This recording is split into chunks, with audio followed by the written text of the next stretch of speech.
Operation Thunderbolt. Prologue. Chapter 1. The Window. Western Hills Command Center, Beijing. 6 months before. General Liu Chenguang had not moved for half an hour. The chart on the wall had not moved either. It simply continued to be true. China's working-age population had crested in 2022 at 896 million. By 2025, it was 879 million. The projection for 2035 fell to 831 million. 65 million gone from the ranks that built, bought, and bled. All within a span a single career officer could measure. After that, the line did not slope. It broke. Liu set his glasses on the table and pinched the bridge of his nose until the ache dulled. He was 61. He had spent 4 decades preparing for a war that was always postponed in speeches and politely denied in public. Here, in the secure briefing room, buried under the Western Hills, he could admit what he had not allowed himself to say aloud. The conditions for war were not ripening. They were decaying. The window was not an argument for future historians. It was measured in years. His aide entered with a tablet held like an offering. The Politburo Standing Committee has reviewed the preliminary assessment, General. They have questions. Of course they do. Liu rose, smoothed the front of his tunic, and followed the aide into the corridor, where the air smelled faintly of disinfectant and old concrete. The Standing Committee's chamber had been built to educate the spine. The ceiling sat too high for comfort. The red carpet drank footsteps. Portraits of revolutionary fathers watched from the walls with the patient severity of saints. Liu had briefed in this room before, but never on an argument that ended where this one ended. 7 men sat behind the curved table. Their faces were composed into neutrality, the practiced stillness of people accustomed to deciding other lives without advertising the effort. General Liu. The chairman's voice was neither invitation nor rebuke. You have given us much to consider. I regret any alarm, Chairman, but the strategic picture requires clarity. Clarity. Very well. Speak plainly. Liu touched the tablet. The screen behind him lit with the demographic chart, a simple slope that carried more menace than any missile parade. Comrades, you have seen the population figures. What the written assessment did not emphasize is the sequence that follows. Demography is not a theory. It is a schedule. He advanced the display. Shipyard output, counted in hulls, rendered as bars marching downward. Our yards peaked last year. 14 major surface combatants commissioned. That number will not repeat. The labor pool is shrinking already, and we are short of skilled welders in Dalian and Jiangnan. Within 3 years, output drops to 9 hulls. Within 5, lower still. The fleet we have today is the largest fleet we will ever have. The Minister of Defense shifted, a small movement that betrayed how differently the same numbers sounded when spoken aloud. Liu advanced again. Meanwhile, the Americans are increasing submarine production. Their hypersonic programs are accelerating. They are repositioning forces to the Pacific. New access agreements. New bases. The Philippines, Japan, Australia. In 5 years, the balance becomes significantly less favorable. In 10 years, we may face an adversary we cannot defeat. We have heard this argument before, General. Every 5 years, someone stands where you are standing and tells us the window is closing. Every 5 years, there is another reason to wait. With respect, Comrade Minister, in previous briefings, the demographic decline was a projection. It is now a census result. Liu brought up procurement lines and photographs of steel being cut. And the American rebuild is no longer a proposal in their Congress. It is metal. They are not promising to catch up, they are doing it. The chairman raised a hand. The room obeyed. You mentioned credibility. Their alliances fractured. After Ukraine, their credibility suffered. They forced Kiev into a settlement that handed Russia Crimea and 4 oblasts. European capitals remember the shape of that compromise. Asian capitals have learned from it as well. Doubt can be repaired. The new American president has spent a year trying. He has, and he is moving too slowly. The Europeans smile, sign communiques, and quietly accelerate their own spending because they no longer trust American guarantees. That skepticism is useful to us. But it is temporary. Give Washington 5 more years of reassurance, and the doubt fades. And Taiwan. Taiwan has held elections. President Li's coalition is moving in one direction, and we assess they will try to make it irreversible within the next year. A referendum, a constitutional change, a declaration. The mechanism matters less than the outcome. We would never recognize. Recognition will not be the issue, comrade. The narrative will. Today, reunification is framed as restoration. After a declaration, any military action becomes an invasion of an independent country. The international response changes. American intervention becomes not a decision, but an obligation. Silence settled. The building breathed through its vents.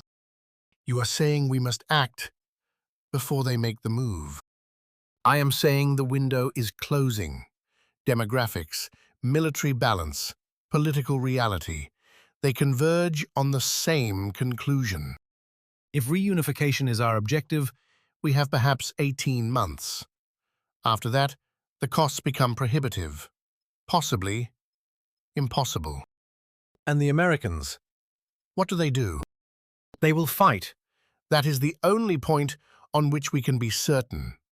The only uncertainty is the posture they fight from. Their Pacific Fleet is overdue for maintenance cycles. European commitments have stretched their ground forces. Their politics are divided. Repair is slower than erosion. What are you proposing, General? Liu thought of the annex he had not shown them. Satellite photographs, crisp enough to count berths in submarine pens at Bangor and Kings Bay. Dark rectangles that represented capabilities no speech could wish away. Each boat, a question he could not fully answer. He thought, too, of Kinmen. 1949. 9,000 PLA soldiers loaded onto fishing junks and thrown against nationalist defenses without naval gunfire, without air cover, without resupply. All killed or captured. A lesson taught as a warning against mistaking desire for capacity. He was about to recommend a plan that could end the same way, only with the world watching. Operation Thunderbolt. Comprehensive reunification by force, missile strikes to neutralize defenses, cyber operations to blind command and control, amphibious assault to establish beachheads, airborne operations to seize critical infrastructure, overwhelming force, rapid execution. A fait accompli before American reinforcements can arrive.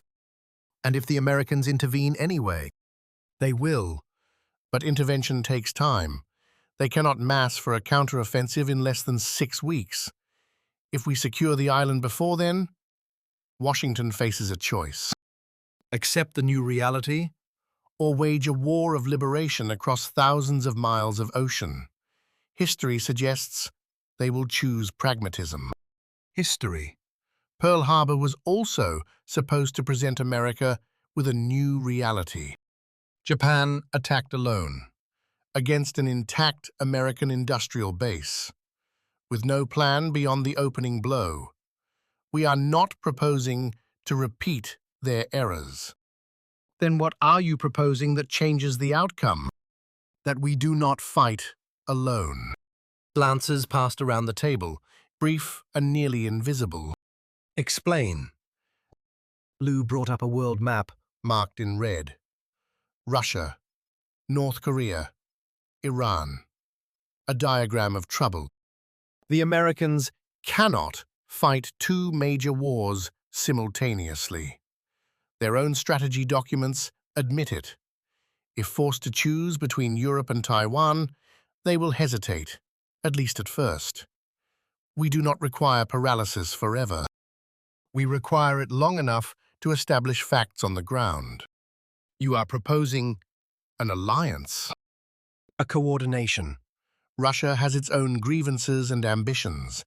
Moscow has waited for an opening to reassert control over the Baltics. An opening NATO unity has denied them. We can widen that opening. And the Koreans. The Iranians. Secondary fronts. Pyongyang pins American forces on the peninsula. Tehran ignites the Gulf. Neither must win. They only need to complicate. 4 nations. 4 theaters, coordinated without American intelligence discovering the plan. Their analysts predicted the Ukraine invasion months in advance. They predicted it correctly. Their politicians did not act until the tanks were already moving. The Americans have excellent intelligence and unreliable will. Their warnings are plentiful. Their decisions are slow. And the American submarines already in theater. We can count surface ships from orbit. We cannot count what is beneath the water. Our best estimate Is 4 to 6 Virginia-class boats within striking distance at any given time. Our anti-submarine capabilities have improved, but I will not claim we can find them all. Some of our ships will be sunk. The question is whether we can absorb the losses and still land enough force to secure the island. Can we? If we achieve surprise, yes. Submarines can cripple. They cannot stop 400 vessels. They can hurt us. They cannot stop us. The chairman stood. The others rose with him. He walked to the window, glass thick enough to turn the skyline into a display. Beijing gleamed with the cold confidence of a civilization that believed in its own permanence. When I was young, my grandfather told me about the century of humiliation, foreign powers carving China into pieces, occupation, civil war. He said the party's sacred duty was to ensure it never happened again. Do you believe reunification is possible? Not as a slogan, but as an act. Yes, Chairman. If we act now, if we accept the costs, if we commit fully. And the costs. Liu saw kinmen again. Not the history book sketch, but the reality behind it. Names that did not get carved into marble because shame had no monument. He also saw those submarine pens, each dark berth a threat that required no permission to exist. Bearable, and less than the cost of waiting. The chairman nodded slowly and returned to the table. He placed his hands flat on the polished wood, as if grounding himself. Prepare the plan. Full operational details, presented to the Central Military Commission in 1 month. Yes, Chairman. And General Liu, contact Moscow, discreetly, determine their appetite. If we do this, we do it correctly. No half measures. Understood, Chairman. The window is open. We will not let it close. 3 hours later, Liu sat alone in his office with the secure phone on the desk in front of him.